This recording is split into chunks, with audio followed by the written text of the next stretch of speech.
Saudações soviéticas, camarada. Aqui é Maricota, a ginoide que incita a classe trabalhadora desde 1926. O quadro tá dominado não estava cumprindo sua função social, então foi expropriado pela ditadura do proletariado para a doutrinação comunista. Continuam os manuscritos econômico-filosóficos, MEF, de Karl Marx publicados apenas após sua morte. Os manuscritos foram escritos em 1844, quando Marx tinha apenas 26 anos e antes do seu célebre encontro com Engels. Os manuscritos de Paris, como também são chamados, apresentam a planta fundamental do pensamento de Marx, a concentração de sua filosofia na crítica da economia nacional de Adam Smith, J.B.C. e David Ricardo.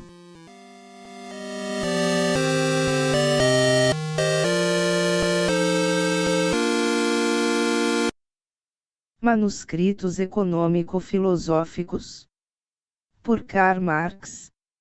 Segundo manuscrito, a relação da propriedade privada. 40. Forma os juros de seu capital.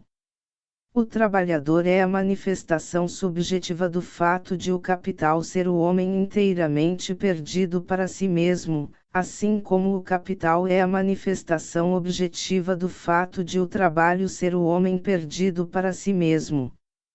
Contudo, o trabalhador tem o infortúnio de ser um capital vivo, um capital com necessidades, que se deixa privar de seus interesses e, consequentemente, seu ganha-pão, todo momento em que não se acha trabalhando.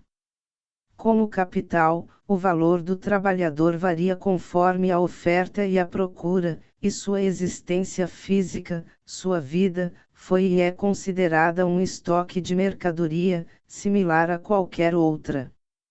O trabalhador produz capital e o capital produz o trabalhador.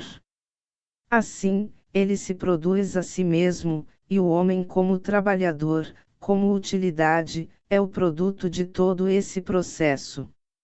O homem é simplesmente um trabalhador, e como tal suas qualidades humanas só existem em proveito do capital que lhe é estranho.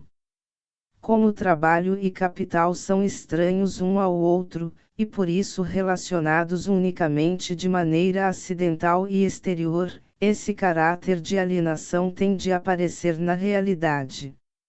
Logo que ocorre ao capital seja forçada seja voluntariamente não existir mais para o trabalhador, ele não mais existe para si mesmo, ele não tem trabalho, nem salários, e como existe exclusivamente como trabalhador e não como ser humano, pode perfeitamente deixar-se enterrar, morrer à míngua, etc. O trabalhador só é trabalhador quando existe como capital para si próprio, e só existe como capital quando há capital para ele. A existência do capital é a existência dele, sua vida, visto determinar o conteúdo de sua vida independentemente dele. A economia política, pois, não reconhece o trabalhador desocupado, o homem capaz de trabalhar, uma vez colocado fora dessa relação de trabalho. Vigaristas, ladrões, mendigos, os desempregados, o trabalhador faminto, indigente e criminoso, são figuras não existentes para a economia política, mas apenas para os olhos de outros, médicos, juízes, coveiros, burocratas, etc. Eles são figuras fantasmagóricas fora do domínio da economia. As necessidades do trabalhador, portanto, reduzem-se à necessidade de mantê-lo durante o trabalho, de molde a não se extinguir a raça de trabalhadores. Consequentemente, os salários têm exatamente o mesmo significado da manutenção de qualquer outro instrumento de produção e do consumo de capital em geral, de modo a que este possa reproduzir-se a si mesmo com juros. É como o óleo aplicado a uma roda para conservá-la rodando. Os salários, portanto, formam parte dos custos necessários do capital e do capitalista, e não devem exceder ao montante assim necessário. Por isso, era assaz lógico para os donos de fábricas ingleses, antes da emenda de 1834, deduzir dos salários as esmolas públicas recebidas pelos trabalhadores através das taxas estabelecidas pela Lei de Assistência aos Pobres, tratando-as como parte integrante dos respectivos salários. A produção não apenas produz o homem como uma utilidade, a utilidade humana, o homem sob a forma de mercadoria, de acordo com essa situação, produz o homem como um ser mental e fisicamente desumanizado. Imoralidade, aborto, escravidão de trabalhadores e capitalistas. Seu produto é a mercadoria com consciência própria e capacidade. Grande passo dado à frente por Ricardo, etc., em contraposição a Smith e Say, declarar a existência de seres humanos a maior ou menor produtividade humana da mercadoria como indiferente, ou deveras nociva. O verdadeiro objetivo da produção não é o número de trabalhadores sustentados por determinado capital, porém o volume de juros que ele adquire, a poupança total anual. Foi, analogamente, um grande avanço lógico da recente economia política inglesa, 41, que, embora estabelecendo o trabalho como seu princípio exclusivo, distingue-se claramente a relação inversa entre salários e juros do capital e observa-se que, via de regra, o capitalista só poderia aumentar os ganhos pelo rebaixamento dos salários e vice-versa. A relação normal é considerada como sendo não a burla do consumidor, mas a trapaça mútua de capitalista e trabalhador. A relação da propriedade privada inclui em seu íntimo, em estado latente, a relação da propriedade privada como trabalho, a relação da propriedade privada como capital, e a influência recíproca de ambos. Por um lado, é a produção da atividade humana como trabalho, isto é, uma atividade alheia a si mesma, ao homem e à natureza, e portanto alheia à consciência e à realização da vida humana, a existência abstrata do homem como um mero trabalhador que, por conseguinte, diariamente salta de sua nulidade realizada para a nulidade absoluta, para a não existência social, e por isso real. Por outro lado, há a produção de objetos do trabalho humano sob a forma de capital, onde toda característica natural e social do objeto é dissolvida, onde a propriedade privada perdeu sua qualidade natural e social, e, portanto, perdeu totalmente seu disfarce político e social e não mais se afigura vinculada às relações humanas, e onde o mesmo capital permanece o mesmo nas mais diversas circunstâncias naturais e sociais, sem relevância para o conteúdo real dele. Esta contradição, em seu auge, é forçosamente o apogeu e o declínio da relação inteira.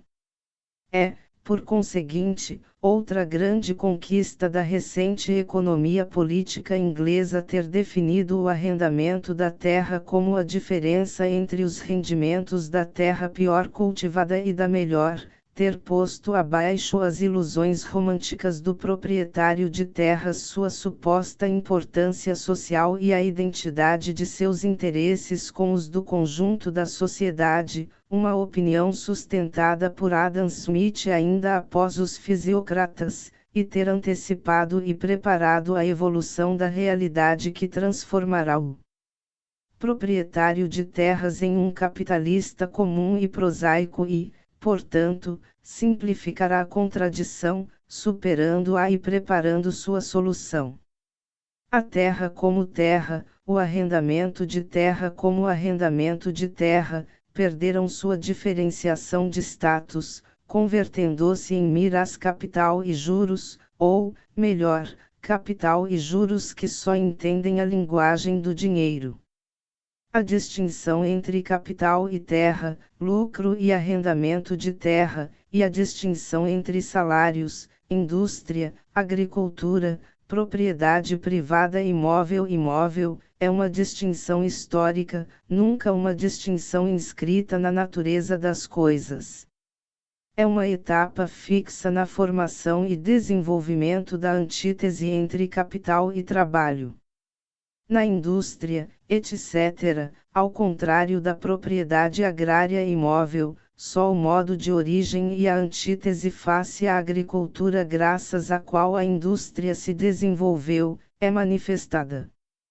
Como um gênero particular de trabalho, como uma distinção mais significativa, importante e global, ela existe apenas na medida em que a indústria, vida urbana, se estabelece em oposição à propriedade agrária, vida feudal aristocrática. Em uma situação assim, o trabalho ainda parece ter um significado social, ainda tem o significado de genuína vida comunal, e ainda não progrediu para a neutralidade face a seu conteúdo, para uma autossuficiência completa, isto é, para um estado de abstração de todas as outras existências e, pois, para o capital liberado.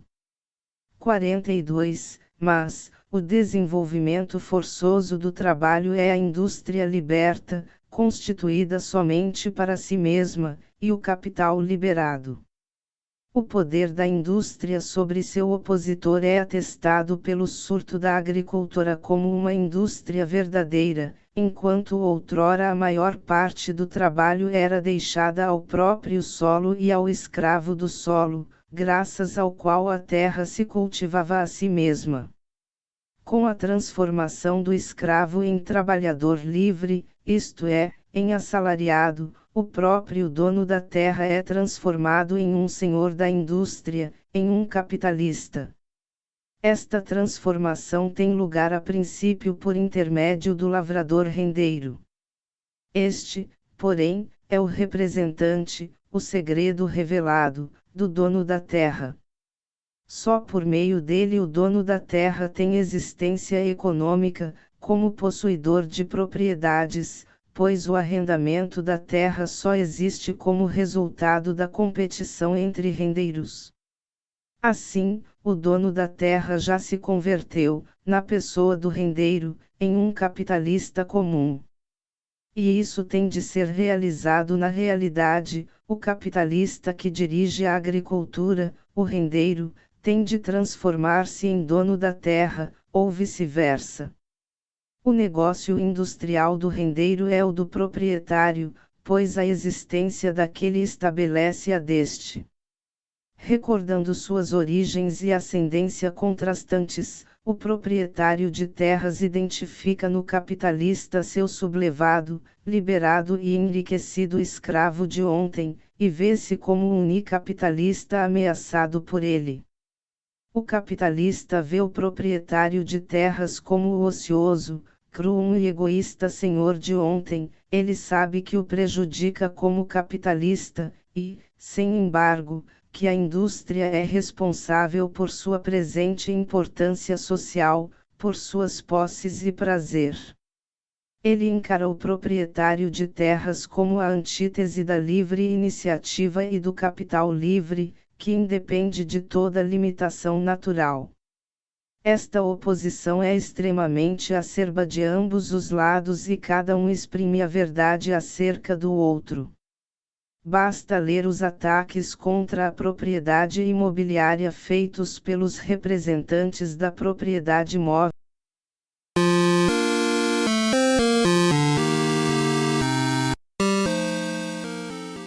O ouro de Moscou secou e George Soros não tá nem aí. Portanto, precisamos capitalizar para derrubar o capital. Vai em apoia.se/OcioCast e ajude a causa. Deixe seu comentário em ociolevaauvicio.blogspot.com. Mande sua carta para ociolevaauvicio.podcast@gmail.com. Faça parte dos seguidores de Kelone no Telegram. Copie pra gente no @OcioCast. Nos dê seu coração em @OcioCast. Curta a página fb.com/OcioCast. Não temos nada a perder a não ser nossos grilhões. É tudo nosso.